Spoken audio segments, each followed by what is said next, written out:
Kiambu County Government has rolled out a one-week program to sensitize its citizens on the importance of paying their levies to the devolved government. In an exercise rolled out across all the 12 sub-counties by Governor Kimani Wamatangi and spearheaded by senior county officials, the county government is also looking into ways of sealing the gaps in revenue collection.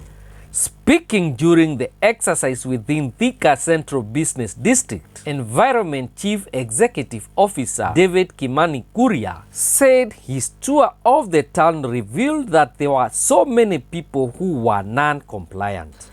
He added that there also existed so many gaps within the county government revenue collection system that led to a lot of money going uncollected or getting into the wrong pockets. Thank you so much. I'm David Kuria, CC, County Government of Kiambu, in charge of environment, natural resources and water.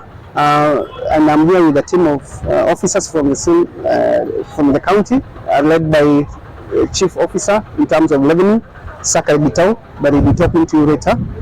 And we are here as a big team. We are more than 14 Thika, where we are trying to learn a program of revenue.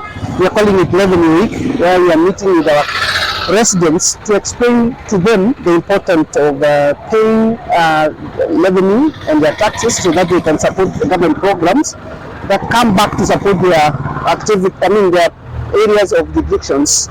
And we really want to really speak to our people, to tell them that we are not here to harass them, but we are here to work as their servant to educate them and create awareness of the importance of paying for the licenses and for all the services that the government offers, which in turn come back. So we have 7 groups here that are visiting this area. We have a group that is walking around and visiting shops to find out whether people have paid and the services we are giving in terms of single business licenses. We have a group that is walking around doing the parking and looking at the mode of transport and whether people have paid for the parking.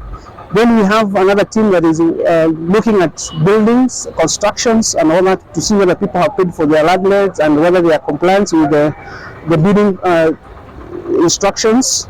And then we have another team that has visited our slaughterhouse in Thika, and the final one is also visiting our industries. The purpose for this exercise is a 1 week.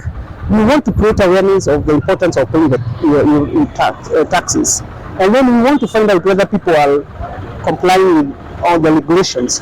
And also we want to create awareness and build a relationship between ourselves and the people, so that we can know what service, how can we improve the services upon when they pay for these services. And in the process, we have discovered a lot of other things that sometimes even as we are sitting up there, maybe we are not aware. And for instance, our staffs, they really need to be supported so that they can really go out there and they get this revenue. They need some facilitation in terms of transport. But more importantly, we have also found that there are areas that we are losing our revenue because of the systems, and of course because some of us are not very honest. And those are issues that we are going to address when we get the report from this exercise. So we are happy to partner with you and also tell our people the importance of paying revenue and what the services the government is leveling to them. We want to mark our parking. We want to provide good resting place. We want to beautify our avenue. We want to provide water.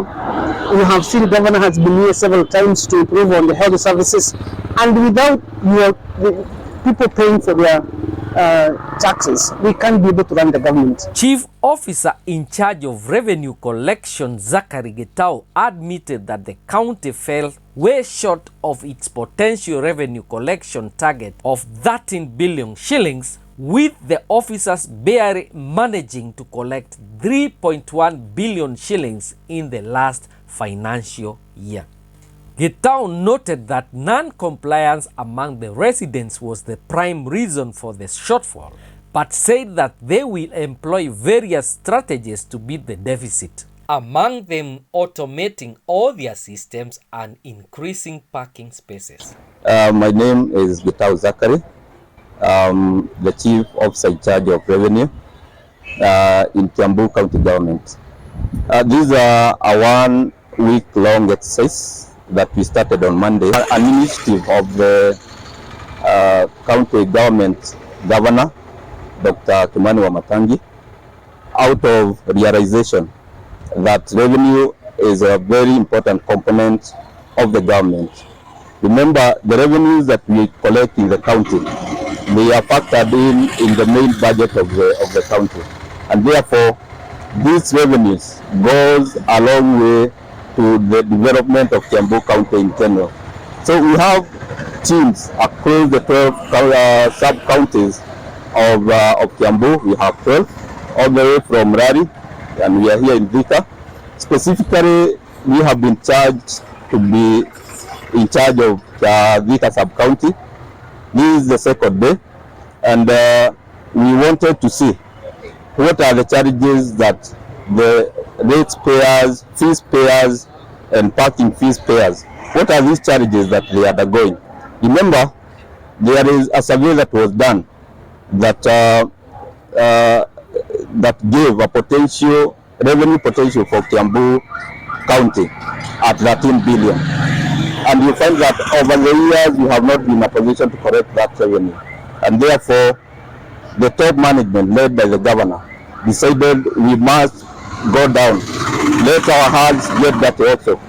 One, to experience what our officers experience down there, and secondly, the report that they give us in the offices, we validate those reports, because the potential being 13 billion, that's quite high, and we must realize. Last year, we did 3.1. It's public information. It is there. It is publicized.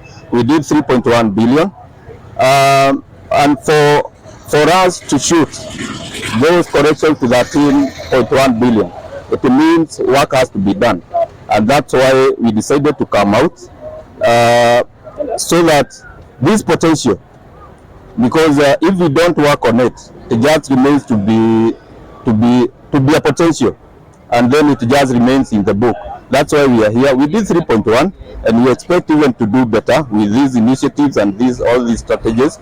We know for sure these strategies are going to work. It has never happened in the past where the top management, this means the waziris, as you can see, David Kuria here, the chief officers, the directors, what you can describe as top cream of the county, we are here and we are doing it practically. These revenues that we collect here, as I have said, they have been factored into the main budget, and each sub-county has a target that they need to meet, and therefore that's why we are here.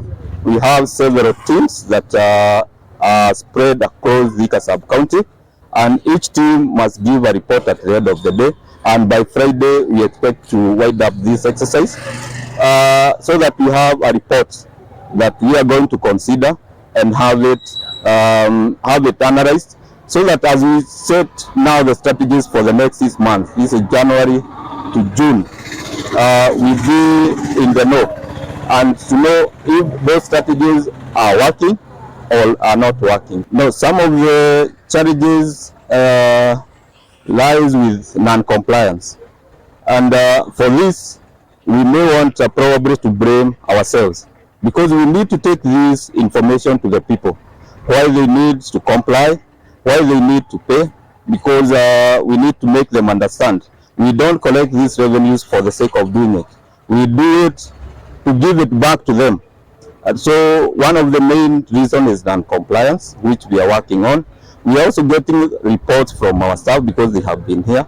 We want also to see the many revenue streams that we have not realized in the past, where we have a potential, the places that we need to improve.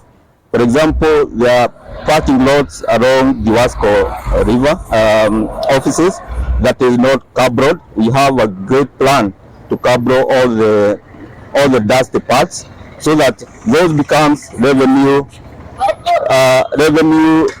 potential areas that we can maximize. The government has a bigger plan of automating all its revenue streams, including those ones that have not been automated. We are on cashless, we don't receive cash, but we also appreciate, like yesterday, the systems were down, but we have worked on it today. Now we can walk around and check whether the systems are working or whether our fee payers are complying.